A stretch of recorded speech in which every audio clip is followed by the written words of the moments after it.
membuat policy mengenai perpajakan termasuk PPN ini bukannya membabi buta dan seolah-olah tidak punya afirmasi atau perhatian terhadap beberapa sektor-sektor seperti kesehatan, pendidikan, dan bahkan makanan pokok waktu itu termasuk.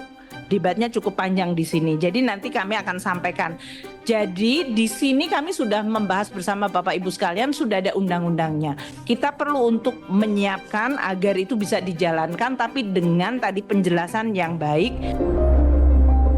Di hadapan Komisi 11 DPR RI, Menteri Keuangan Sri Mulyani menyampaikan rencana kenaikan tarif pajak pertambahan nilai atau PPN mulai 1 Januari 2025. Kenaikan tersebut ternyata berdampak pada rantai pasokan barang yang bersangkutan. Kenaikan ini berdampak sangat luas dan akan meningkatkan harga jual produk. Kita ketahui, kita memberi catatan bahwa naiknya memang kelihatannya cuma 1%, ya, kelihatannya seperti itu. Tetapi perlu diketahui bahwa ini memang sudah undang-undang yang ditetapkan, Undang-Undang Nomor 7 2021 tentang HPP. Tapi perlu diingatkan bahwa saat ini masyarakat ya sedang dalam kondisi yang lemah dalam hal konsumsinya. Perlu tidak arogan ya. Bisa perpu ya yang untuk juga menunda sampai hasil kinerja kabinet yang baru dapat terlihat, dapat juga memberi benefit yang berarti bagi pertumbuhan ekonomi. Guru Besar Fakultas Ekonomi dan Bisnis Universitas Indonesia Felisa Aulia Valianti mengatakan, fondasi penopang ekonomi Indonesia adalah pekerja informal. Masyarakat dengan topangan pekerjaan informal pendapatannya tidak cukup stabil menopang ekonomi.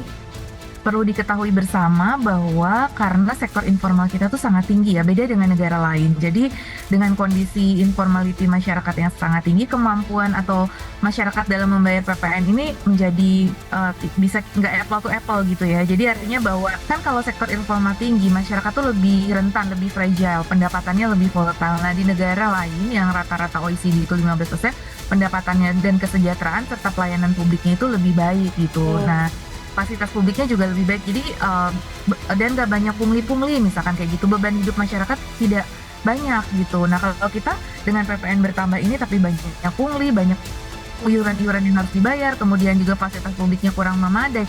Nah itu yang nggak apple to apple-nya di situ mungkin yang perlu dikaji. Menurut Joshua Pardede, Kepala Ekonom Bank Permata, sektor retail dan manufakturnya menjadi sektor yang paling terdampak dengan kenaikan PPN 12% ini. Dan secara umum kalau kita melihat dampak dari kenaikan PPN itu lagi, ya ini dampaknya kepada produk manufaktur, ya ini punya exposure yang cukup besar ya kepada sektor kepada produk industri manufaktur, konstruksi, informasi komunikasi, real estate dan juga jasa bisnis. Dan di mana kita tahu bahwa sektor-sektor tersebut ini berkontribusi lebih dari 36% ya terhadap PDB Indonesia pada kuartal 2 dan kuartal 3 tahun ini. Sehingga tentunya kalau ada kenaikan tersebut ini juga akan mempengaruhi juga ya kinerja sektor usaha, lapangan usaha khususnya sektor retail terutama dan juga tadi berkaitan dengan produk manufakturnya. Dampak kenaikan PPN yang harus ditanggung sektor retail dan industri manufaktur dikhawatirkan akan berdampak pada peningkatan PHK kerja pada sektor-sektor tersebut. Tentunya dikhawatirkan ya dengan kita melihat bahwa sebagian sektor lapangan usaha khususnya manufaktur saat ini arus PHK-nya sudah cenderung cukup besar gitu ya. Dikhawatirkan ini akan bisa menambah lagi kalau seandainya nanti ada penurunan daya beli akibat dari kenaikan dari PPN dari 11% ke 12% per 1 Januari 2025 mendatang. Mitigasi dampak kenaikan PPN terhadap pekerja kelas menengah harus menjadi perhatian pemerintah.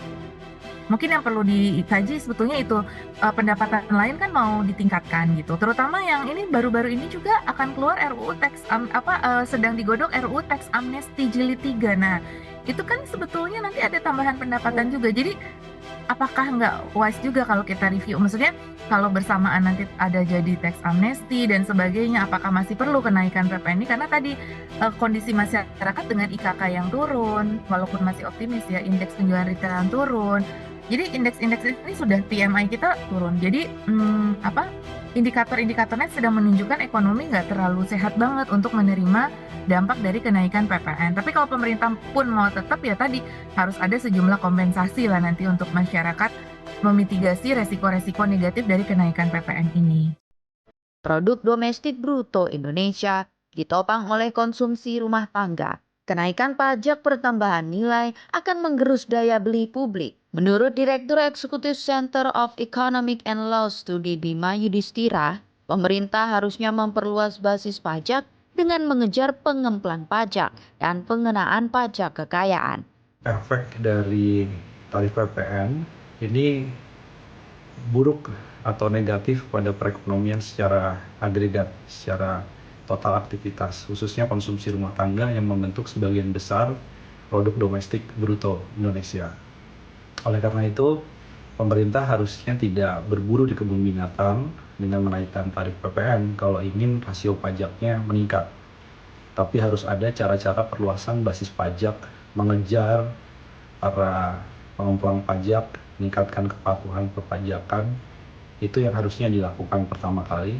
Ada objek pajak baru seperti pajak kekayaan yang potensinya 81,6 triliun sekali pengenaan. Kenapa cara-cara itu yang tidak dipilih dibandingkan dengan menaikkan tarif PPN menjadi 12%? Gerakan menolak kenaikan PPN menjadi riuh di media sosial. Akun Instagram @budi_bukan_intel mengunggah gerakan menolak kenaikan PPN. Pun demikian, kata kunci PPN 12% pun menjadi trending topik di media sosial X. Keseimbangan anggaran dan peningkatan pendapatan negara harus berorientasi pada kesejahteraan rakyat. Mengelola anggaran adalah mengelola cita-cita kesejahteraan bagi seluruh rakyat Indonesia.